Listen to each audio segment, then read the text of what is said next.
deserve it. But let's say a federal prosecutor asked you the very same question using this language, quote, "What is the reason for your continued criticism of Mr. Comey and his former deputy, Andrew G. McCabe?"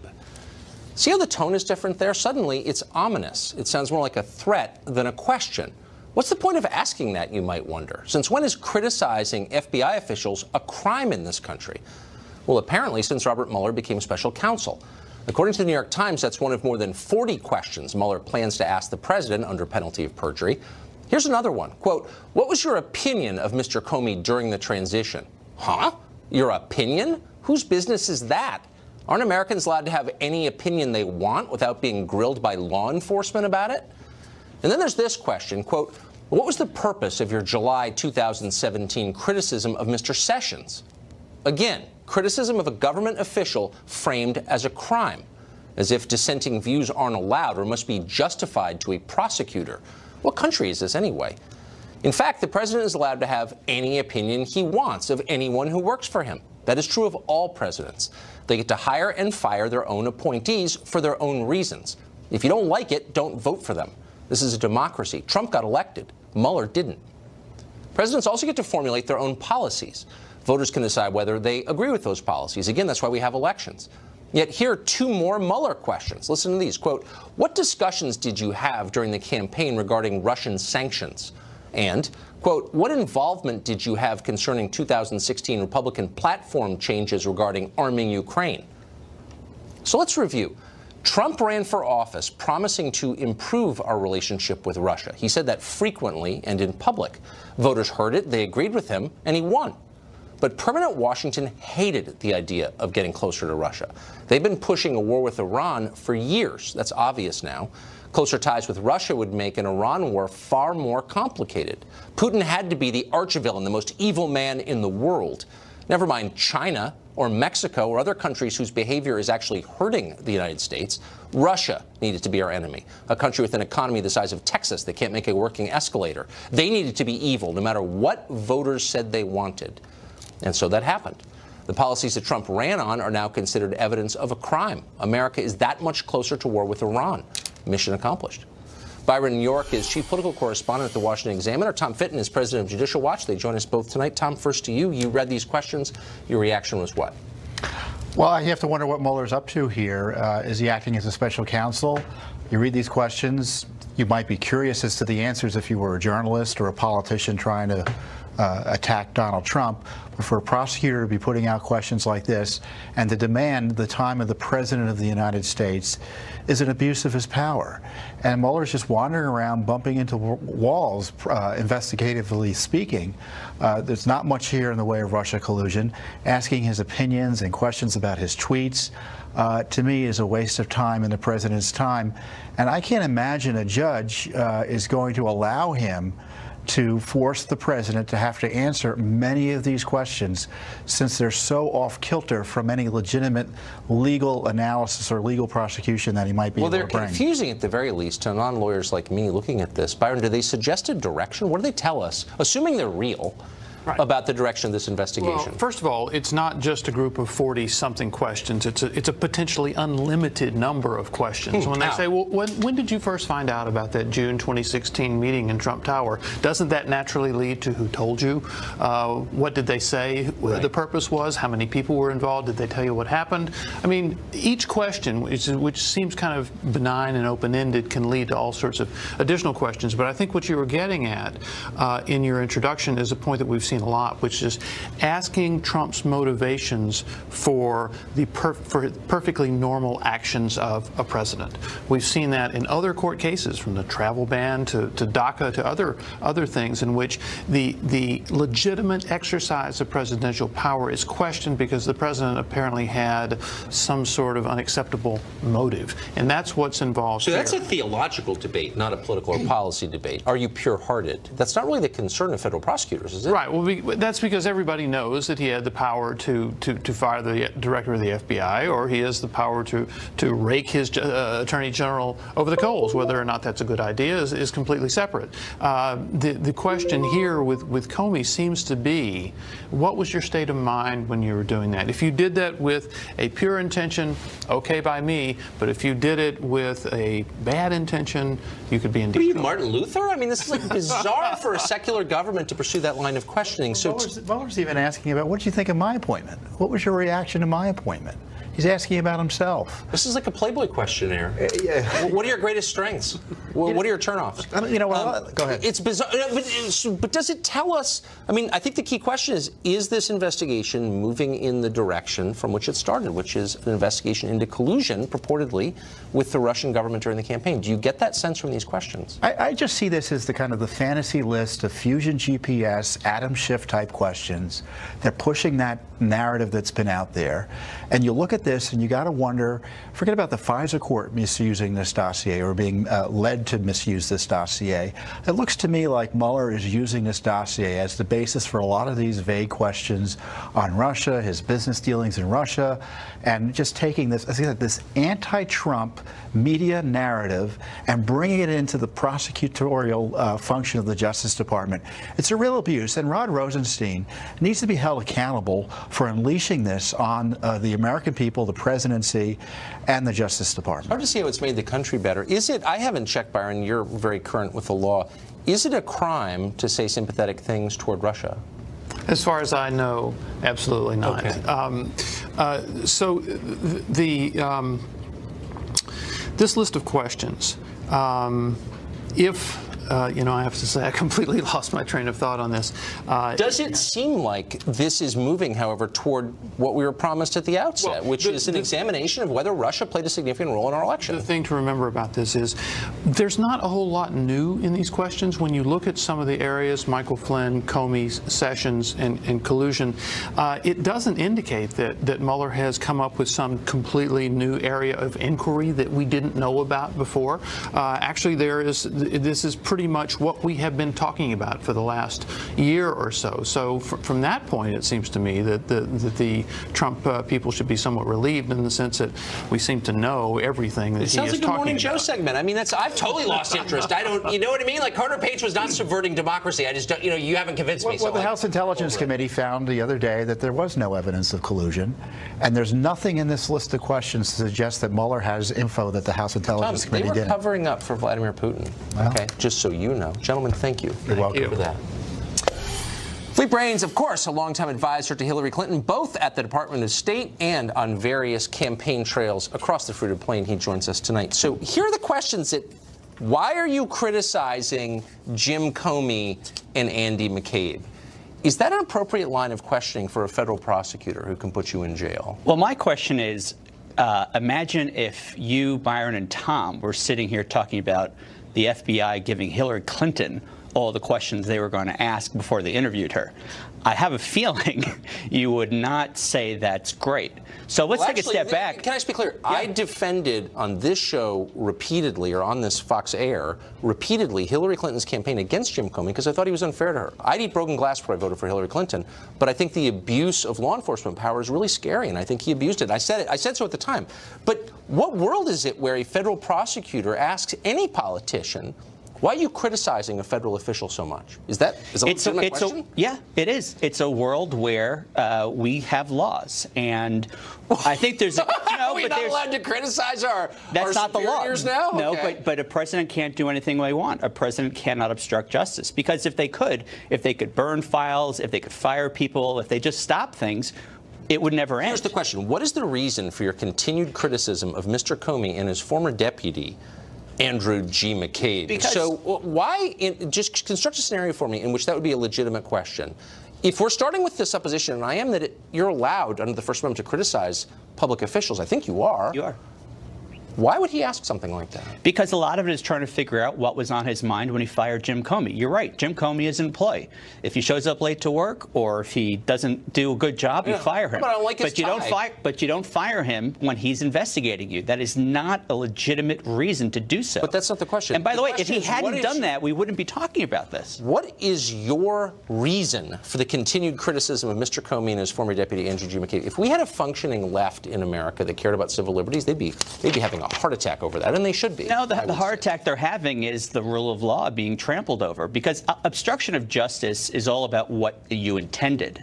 That's why they're asking. So they're not. Explain to me why this. This isn't a Playboy turn on, turn off. Robert Mueller's turnoffs are obstruction of justice and lying. Look, I'm strongly for the rule of law. All laws. That's why I'm totally opposed to sanctuary cities and everything else the left is pushing right now. I would just say in this case, why are you criticizing a federal official does not lead us toward obstruction of justice. It leads us toward the chilling of public expression of opinion, which is a bigger principle, I think. I don't think so, because the president hasn't been chilled or in any way reluctant to criticize. Well, he doesn't care, folks. So that's like one of the reasons if he doesn't care, then he should talk to Mueller. But, like, this is not an area that a prosecutor should ever wade into. This has to do with conscience. So it's 2 hours out of his day where he can't watch television. Let him talk to Mueller. Well, I just think it's terrifying. How about this? Why did you change the Republican platform in 2016? That's nobody's business. It's the Republican platform. It's not a federal document. That's not true. If that was done because it was made favorable to Russia, if that was done because of some larger reason to... That's all allowed. Our platforms are not allowed to collude with a foreign nation. Oh, really? Actually, that's where you're wrong. You know, because the Democratic platform is filled with data points that are there because foreign governments want them there. The Republican platform, same thing. The Republican platform calls for statehood for Puerto Rico. Why do you think that's there? Because Puerto Rican politicians push for it. So this is standard. I think it's wrong. Puerto Ricans aren't walking into Don Jr.'s office and saying, here's email on Hillary Clinton. But lots of other foreign representatives are. And it shows in our foreign policy, it shows in all kinds of decisions, and it definitely shows in the party platforms. That's not illegal. I think it's wrong. It's not illegal. So why the hell is he asking about that? Again, because there are illegal elements to this. And by the way, what's the illegal part of that? If you have a quid pro quo between changing, because you don't know what other elements it depends what the pro quo is. But I mean, right, the pro quo could be money. The pro quo could be we're going to lift sanctions. Then why doesn't he ask about that? By the way, maybe he will. Would you say, is it still legal to be for lifting sanctions against Absolutely. Russia? Oh, it is? Okay, Absolutely. because it sounds like what we're doing here is we're criminalizing policy differences. No, I don't. That's not true at all. Oh, you don't think so? I don't. I really don't, because again, I sit here a lot of these times and I think, what would you be saying if it were Hillary Clinton? Well, I can tell you once again, I defend in terms of if you had heard that she had changed a position in the DNC. Well, but I know that she has, and I know that. But you would assume the worst. You would assume that because Saudi Arabia gave some kind of contribution to the Clinton campaign, that it was some kind of quid pro quo, and that was horrible. Yes, okay. And I think that happens all the time. So why is he getting? Unfortunately, it's not illegal. That's the point. Look, I think the point is these are questions, not accusations. But if he goes in there and he says, look, I just don't believe we should be sanctioning Russia, that's the only reason I did it. He said that on the campaign, and now he's treated as a criminal, a suck up to Putin. And by the way, let's be totally honest. How honest do you want to be? Criminals don't get the questions ahead of time. The attacks on his attempted changes to a Russia policy are related to the desire of many in Washington to wage war against Iran. Let's be honest. Can we be honest? That's taking it to a multiple geopolitical level. This is where you do those things where you take it to China. Oh, I'm crazy. Okay. You know I'm right, actually. Philippe, it's great to see you. You too. Thank you for having me. There's much more today on the Mueller revelations, which are amazing. Britt Hume joins us next on that. Plus, much more on the sad downturn of one of the most beautiful cities in the world, San Francisco. People are now literally shooting heroin on the subway, watching them right there. Is it at the point of no return? Is it Caracas? We've got an investigation on that, and it's just ahead.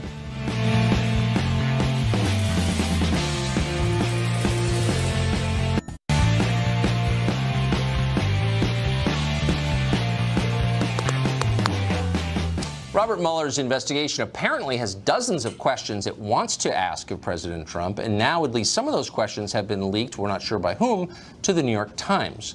What do they tell us about the investigation's current approach to the story? Well, to that we turn to Fox senior political analyst Britt Hume, who joins us tonight. So, Britt, this is really a procedural question, but it's been the obsession of the press all day. Do we know where these questions came from?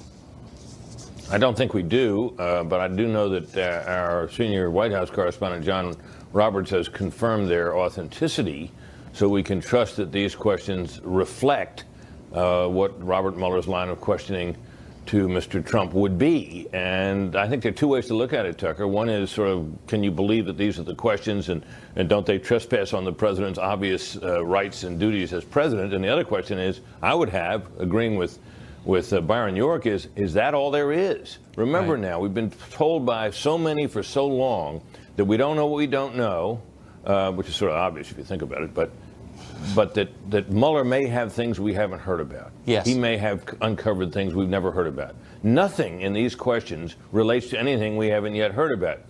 You know, we'd certainly sit up and take notice if among these questions were one that asked about the president's conversations with a certain Russian representative or agent, exactly, that we'd never heard of before. We'd say, whoa, it looks as if Mr. Mueller's onto something. Now, it may be, Tucker, that lurking in potential follow-up questions to those that are listed here, that there will be some sort of new information. But on the face of it, there's really not much here. And if this is all there is, I totally agree. No, it's complete. I mean, you expect the question, what about that night in Azerbaijan in '85 or something? But this sounds like a cable news segment, these questions. They're totally general and airy. I was confused by reading them. Do you have any idea where they're going? Well, I just think that it looks to me like they relate to everything that's been discussed and uncovered so far. And then the question has been raised about whether, when he asks about some of these business deals, whether they're getting into his red flag area that he said would, lead him possibly to fire the investigator. I'm not sure that's true. And, I think one of the things that Trump might end up having to say to Mueller is, why did you fire Comey? Remember, Rod Rosenstein sent a letter telling Comey he was out, and it listed a bunch of things that dated back to the Hillary Clinton investigation, in which he said there was improper usurpation of the Justice Department's rightful functions. And then Trump was later asked on NBC about the reasons for firing Comey, and he said, well, it was, I was going to fire him anyway. And it indicated that it was about the Russia investigation. Well, that's a valid line of questioning, obviously. If you're firing the guy to try to stomp on the investigation, that's right, a serious matter. But I think there's an alternative explanation for that, which I think is quite possibly valid, which is Comey had said to Trump 3 times, I think it was 2 or 3 times, that Trump was not under investigation. Well, he asked him to say that publicly, and Comey and the FBI wouldn't do it. Well, if you were Trump, or if I were me and I were in that situation, it would infuriate me. I think, there's information out there that would be, exculpatory, and they won't allow it to go out, leaving this cloud over the presidency. So, these are all things that Trump could say. I think properly prepared by lawyers and disciplined in his approach, the president probably could handle all these questions. I didn't see anything in there that looked particularly scary. So let me get your very quick response to a story I keep reading, which is a series of attacks on General Kelly, the chief of staff over at the White House, suggesting that he's at war with Trump, he's about to be replaced. Are these stories real? Are they planted by his enemies? Is that going to happen? Well, they have, to me, at least, the earmarks of stories planted by his enemies. Because if you're trying to bring down Kelly, right, how would you do that? You would make Trump furious with him, and yes, so you put the word out that he has, from time to time, referred to Trump as an idiot. I can kind of understand how a disciplined, military-minded organization man like John Kelly, dealing with Trump, who is, Trump is a man-child. He does what he wants a lot of the time, sometimes to his own detriment. He might infuriate you, and you might, under your breath, or maybe in a room full of intimate aides, say, "Oh, the guy's being an idiot about this," right? So you would leak that. Not to hurt Trump, you'd leak that to hurt Kelly, which is how it looks to me. I don't know, of course, and only people who know that are the people who know who the sources are. That's exactly what it looks like to me. He seems like a very decent man and an effective chief of staff. That's my impression. Britt, thank you. Yeah, and someone that Trump respected, which was important. Yeah, very. Thanks a lot. Britt Hume, appreciate it. Well, hundreds of members of that migrant caravan are still camped on the border. It's a crisis. It's brewing. We'll bring an update to you on that coming up next.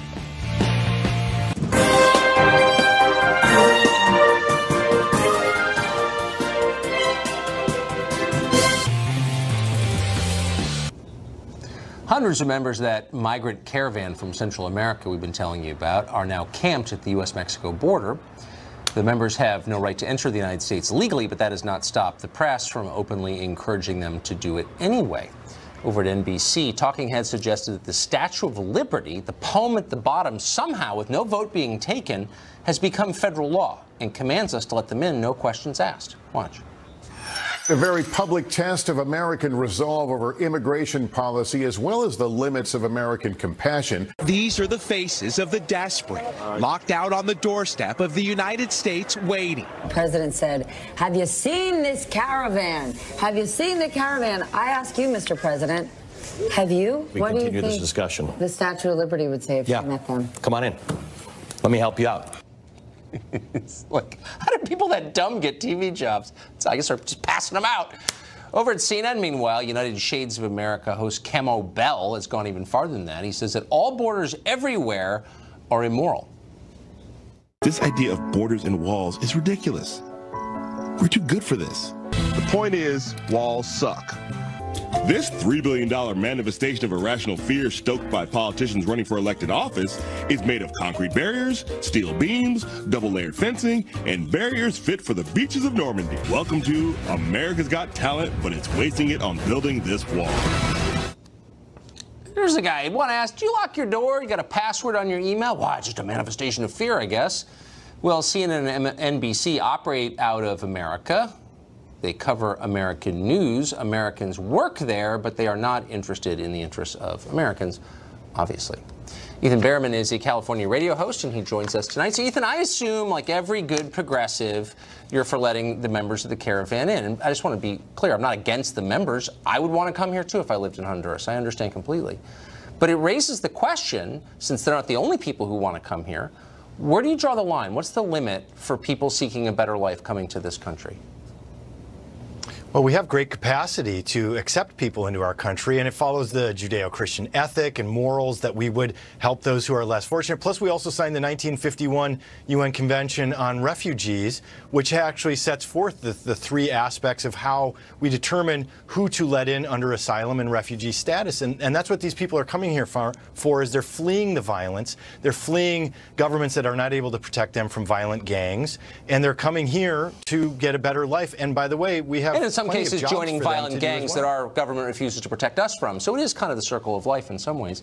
But let me just ask you more precisely about what the limit is. So there are 1.2 billion people in Africa. Probably 1 billion fall into the categories you just described.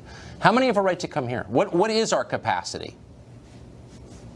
Well, up until now, I mean, we've been able to absorb roughly 1 million people legally immigrating into the United States every year. Right. We know that under President Obama, it was over 100,000 refugees every year that we were able to allow in as well. So we can absorb. I mean, by the way, this caravan wait, hold on. Before you make generalizations, I want to get specific. So those, you're right with those numbers. Those are basically the numbers. And then various people come in under other programs. So it's maybe 1.5 million a year legally. We've done this for a long time.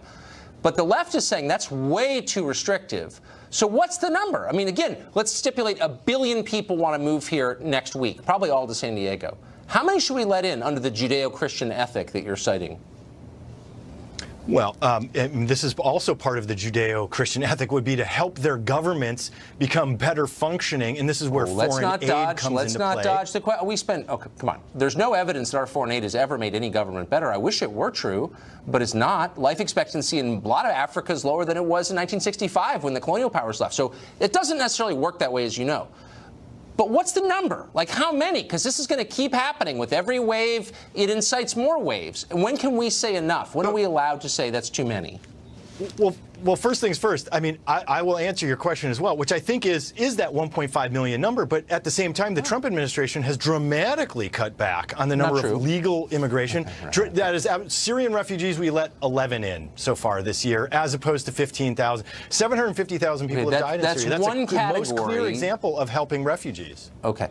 What's that, Tucker? But these are on the margins. Again, is there a number, or does talking about it scare the crap out of the country and reveal your real agenda, which is to totally overwhelm and change the country? Because that really is what it's about, as you know. I mean, you don't want to be honest about what the limit is? Is it just kind of like as long as our compassion lasts? It's a sincere question. I actually just answered. I mean, I think that 1.5 million number is so we just keep it there. Fair. 1.5. That's I think that. So that'll continue. That'll make the country totally unrecognizable in 30 years, but not in 5 years. So that's enough. Is 1.5 million. I mean, I don't think that's what the left is arguing for, because they're saying that we can't turn anyone down. The country is. But Tucker, the country is unrecognizable from what it was in 1900, from 1800. It's true. You're right. We're all strangers in a strange land, and we have to remember that we are a country of immigrants, of people who were refugees and asylum seekers. No, we're not. We're actually that's where you're wrong. We're a country of Americans. We're a country of Americans. We're not a country of immigrants, not of foreign nationals pledging allegiance to multiple countries simultaneously. We're a country of Americans who are many different colors, many different religions, but we're Americans. And when you stop acknowledging that, that's when things fall apart into this mosaic of tribal warfare, as you know. So why does no one ever say that? Because, I mean, let's be honest. So Carlson, I don't know if that's Norwegian or German, but remember, we didn't allow Germans to teach German to their kids. And that was a Supreme Court case that had to be settled in the early 20th century, because we have this issue where we don't like people who are different from us racist. At the time. And then they become part this of is our our country, punishment for our racism. Okay. I love it, because the longer these conversations go on, the more you get to the beating heart of the truth, which is this is punishment. That's really what this is. As you know, Tucker, come on. All the studies have shown the 4 Ds of the jobs that refugees and asylum seekers take actually benefit the economy within 5 years upon arrival. All of the studies have shown a positive economic impact in the regions. I just want to say, unfortunately, we're out of time, but let me just say, as someone who does this for a living, that's totally untrue. Text me those studies, and we'll talk about it next week and go through them forensically. It'll be fun. Ethan, we're out of time. It's great to see you. Thank you. Thanks, Tucker. The U.S. appears to be lurching much closer to conflict with Iran. Is that a good idea? We'll tell you next. Also, a real-life Pocahontas descendant. We found one, and she says the president's use of the word Pocahontas against Elizabeth Warren is not a racial slur. Huh. We're going to meet her in just a minute. We're excited here. We hope you are, too. Night, the Prime Minister Benjamin Netanyahu made the case that Iran lied when it negotiated a 2015 nuclear deal. Sounds right. The revelations appear to increase the chances that the Trump administration will repudiate the Iran deal, which the president, of course, ran against. That could put the U.S., though, on the path to yet another military venture in that region. Is that in our strategic interest? Colonel Doug McGregor is a retired Army colonel. He's author of the book Margin of Victory, which is excellent, and he joins us tonight. Colonel, thanks for coming on. Thank you. So let's start with a simple question first. And I'm assuming that all of this intel is real, and I certainly never assume good faith on the part of Iran, obviously. Is it in our strategic interest to have a conflict with Iran? Well, I think the answer is pretty clearly no. There's no benefit to the United States from going to war with Iran. None. Well, that's not the impression you get from listening to, for example, Nikki Haley. Many Republicans in the Congress, a lot of Democrats, seem to believe that it's essential that the United States goes to war with Well, I think we have a case here of the proverbial tail wagging the dog. We have 2 smaller allies. One is Tel Aviv, the other is Riyadh. Both of them clearly would like to see Iran end up as a smoking ruin at some point. And whatever they can do to persuade us to abandon this joint comprehensive plan of action, they will do, in the hopes that that then will clear away the obstacle to direct military confrontation. But again, and by the way, let me just say, I understand why both of them would want that. I don't begrudge them that. I would want that too if I were them. Yes. But what effect would that have on the United States? That's my main interest as an American. Well, first of all, if you go to war, you're in territory that is very hard to predict. In other words, Iran is not isolated. Iran is not alone. And we don't have China, for instance, telling the leader of North Korea, shut up and do business with the United States, which is effectively what happened with Xi. And that, by the way, is a brilliant achievement by the president. I hope he focuses on that and not this particular issue right now. But we don't have anything like that. And the Iranians and the Russians have drawn very closely together. The Chinese are in the background, but they're doing a land office business with Iran in oil and gas. The Europeans look at us and are dismayed because from their vantage point, it's not Iran, it's the Sunni Islamist Arabs and Turks, stupid. That's where you should be focused. But and why that's wouldn't what that you be should worry true about. for us as well? I don't remember a lot of Shiite inspired terror attacks on our soil. And I keep hearing that Iran, which I'm not in any way defending, and I wouldn't choose to live there, but I keep hearing they're the greatest threat to Americans, but it seems like all the terror attacks in this country are Sunni. Absolutely. No, there's no question about that. And again, look, if you're interested in securing your country against that kind of thing, you defend your borders, you get control of immigration. We forget that 9/11 crew came here legally, became illegal, was never tracked, and was able to do what they did as Were they agents of Iran? No, of course not. They were agents of, well, they were Sunni Arab Islamists, largely from Saudi Arabia and North Africa. Right. So why wouldn't we see that as the threat? Because consistently over time it has been. Why is everyone saying exactly the opposite of what's so clearly true? Well, I think it's pretty clear that our two allies in Tel Aviv and Saudi Arabia are absolutely determined to halt what they consider to be the onward march of Iranian influence. Right. And that influence is confined right now largely, not exclusively, but largely to Syria and Iraq. We forget, of course, that we installed Iran in power in Iraq. We created the conditions conducive to that. That was not something Iran did. And when it comes to Syria, the Iranians have worked closely with the Russians and Assad to defeat the Sunni Islamist opposition to them. And they've been successful. That war is effectively over. So the bottom line is they want us to effectively reverse the strategic outcomes of the last, 15, 16 years. That's not possible, frankly, without a major war. And I don't think that President Trump is interested remotely under any circumstances in going to war. But the GC, or this Joint Comprehensive Plan of Action, is the last obstacle on the road to war. Because that proves that we can achieve our strategic aims without going to war. I just hope that we keep American interest foremost in mind, because that's the point of the U.S. government. Of course. Colonel, thanks for coming on. Sure. Appreciate that. Well, the state of California is obviously falling apart. It's sad to watch. Crime is growing. Junkies shoot up in public, literally. Increasingly, some people say that parts of California look like those countries that President Trump once described with a foul word, holes. It's bad. Who's trying to fix it? We'll talk to a major California politician next. 4.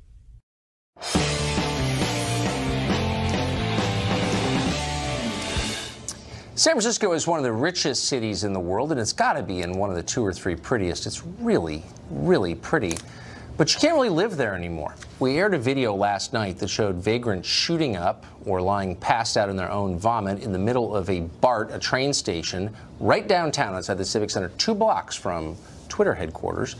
Local reporters have found needles and human feces on every single block in downtown San Francisco. One estimate says that the city spends about $30 million a year just cleaning up needles and human waste. As an added bonus to this, the city is suffering from an epidemic of car break-ins. There were more than 30,000 of those just last year. Joe Alioto Veronese is running for DA of San Francisco, and he joins us tonight. Joe, I know you're a lifelong resident of that city, of course. That's right. And I sort of wonder how the people in charge, as they commute on BART, Bay Area Rapid Transit, don't notice the junkies shooting up in the station. What do they think when they pass those people doing that?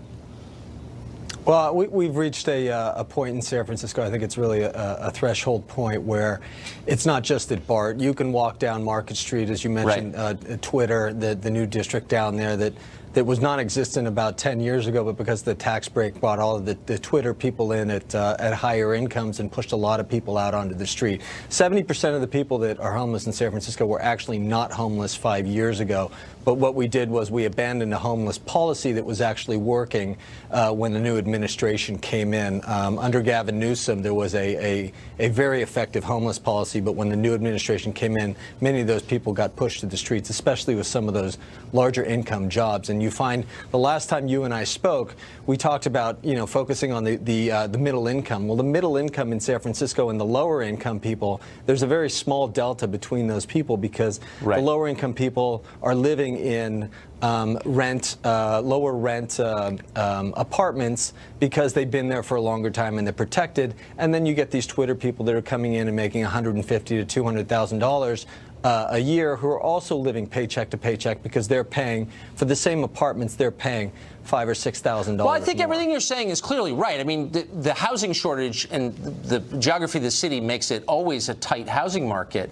But I also am asking a more basic question about what the leaders of the city care about. If you walk to work and you see people degrading themselves, defecating on the streets, shooting up, why wouldn't that horrify you to the point that you would drop what you're doing and fix it? And instead, they're lecturing the rest of us about how we're immoral because we don't want more illegal aliens in the state of California. It just seems like their priority is totally backward. They don't care about their own people. Why wouldn't you reach that conclusion? Well, I don't think it's that they don't care. I think the problem is that they don't know how to fix it. Some of the progressive values in San Francisco, you know, is that what they do as some of these politicians is that they create new institutions, new entitlements around problems that they see because old departments and new departments as well, but old departments aren't solving the specific problems. The Department of Health, for example, which has a $3 billion budget in San Francisco, that was the entire city budget not 15, 20 years ago. And now we're up to $10 billion, actually probably just over $10 billion. But what, as the mayor last week, what he did was he said, okay, we've got this needle problem, so what we're going to do is we're going to hire 10 new people, and we're going to give the San Francisco AIDS Foundation the budget for 10 new people. Oh, I bet. Well, those 10 people aren't going to go away. Instead of hiring 10 new people, because you can imagine what that would look like, right? Firing 10 people from the San Francisco AIDS Foundation that were hired to pick up needles. Well, instead of hiring 10 new people and creating a new institution around it, like we did with the new homeless department in San Francisco, why aren't we looking at the Department of Health and saying, hey, these are people on the street with opiate problems. These are people on the street with mental health problems. You have a $3 billion budget. This should be within your budget to fix. But I agree. I actually agree with you on that. But wouldn't, I mean, look, think about it in terms of your own children. If you said to your kids, like, you can't do that. You're just not, you know what, how about this? You're not allowed to shoot heroin on the street. I don't care. Maybe you go to someone else's county who will put up with this crap, but we're not putting up with it. Everyone here on Market Street, like, you're gone. What? That's really simple. Well, you would do that with your own children. Why aren't you doing it with your own people? Two things. My child will never be on the street doing opiates and shooting needles into his arms, legs, whatever.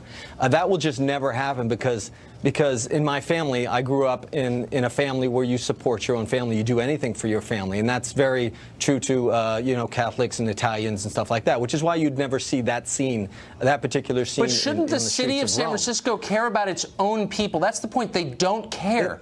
They're so walled off in their fantasy worlds. They just don't care about actual people who are dying. It absolutely should, but it's stuck in building these institutions that literally last for years and years and years. That don't solve problems. Now, let me tell you this. I'm sorry, we're out of time. Give me the one line. Yeah. The Department of Health in San Francisco has a group of individuals that go out and handful of needles to people. Instead of hiring 10 new people to pick them up, let's take care of those people who are actually giving them out and stop doing it. More accountability in San Francisco is what we need, especially on the crime issues. You get what you put up with. It's always true. Joe, thank you for that. I appreciate it. Well, we have a direct descendant of Pocahontas on the show in just a minute, and she is a direct challenge for Senator Elizabeth Warren of Massachusetts. Obviously, you don't want to miss that. We'll be right back. Well, if Senator Elizabeth Warren runs for president in 2020, and a lot of us are rooting for that because we believe in diversity, you can bet you're going to hear a lot more of President Trump's nickname for her, Pocahontas. Warren says that nickname is racist, but a direct descendant of Pocahontas, who you're about to meet, does not agree. Debbie White Dove Perico says she can trace her lineage right back to Pocahontas, and she is a challenge for Senator Warren. Debbie Perico joins us tonight. Debbie, thank you for coming on. It's nice to see you. Thank you. So what is your challenge for, well, we're honored to. What's your challenge for Senator Warren? Well, my challenge would be that I don't know how she's saying Pocahontas is a racial slur. Pocahontas is a real person. Well, it seems like a compliment. I mean, when people point out that you're related to Pocahontas, do you take offense? No, I don't. I'm proud. I was in a restaurant the other day in Palm Beach, and I was leaving with someone, and the person said, "Oh, you're with Pocahontas." It wasn't offensive to me at all. I was proud that they said that. So how do you view Senator Warren's claim that she is an American Indian? Do you believe her? Well, I respect Senator Warren as a U.S. Senator, but I just wish she'd take the DNA test. And if she took the DNA test, then that would end a lot of this controversy. Yeah. And if she was part American Indian, I'd be the first one to welcome her into our heritage. Well, amen. Maybe she's related to Pocahontas, too. I mean, weirder things have happened. Why do you think she won't take the DNA test? It doesn't cost much. I know. Maybe she's afraid she's not. You know, it's not right. It's offensive that she doesn't take it, but yeah, you can't, you know, make somebody take something if they don't want to. No, of course you can't. But if she were here, you would encourage her to take the DNA test. Oh, yes. Yes, I would. Good. Well, she may run for president. You may have other opportunities to encourage her to do that, and we hope you will. In fact, we'll have you on just to remind her if she runs, and she may. Debbie, it's great to see you in overabundance in Washington right now. So thank you for tuning in every night to help us do our small part to fight back against those. Good night from Washington. Guess who's next? Hey, Tucker. There he You're is. fighting back every night. Hey, Sean.